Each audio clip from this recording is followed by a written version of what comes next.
Pemët dhe perimet janë ushqimet të freskëta që konsumohen çdo ditë. E për lohatjen e çmimeve të tyre foli tregtari Agim Lahaj. Situata me çmime është si gjithçysh.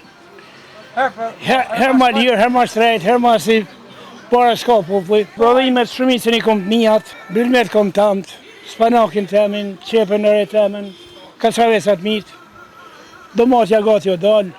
Apo ka mashteri? Nuk ka, si dit. A i tha që edhe pse fitimet janë të mira për shkak të vetë prodhimit, përsëri të rinjt e duke përfshirë edhe djalin e tij, preferojnë të migrojnë. Llogaria është më mirë me pas me punu, po nuk duhet me punu rinia, duhet me ikë me dal jashtë. Se me punu, është janë fitimet më të mira, po nuk duhet me punu rinia, po kanë qef me dal jashtë, se ati i përt nona baba atje, i përt të rakopi, e kom në djalin me fakultet dhe dal ka punon atje, sa me majt veten. Dukuria lohatjes së çmimeve të produkteve bazë vjen si pasojë e gjendjes aktuale të politikave ndërkombëtare që prek tërthorazi xhepat e qytetarëve dhe shpeshherë detyron të rinjt për të menduar emigrimin nga shteti i tyre.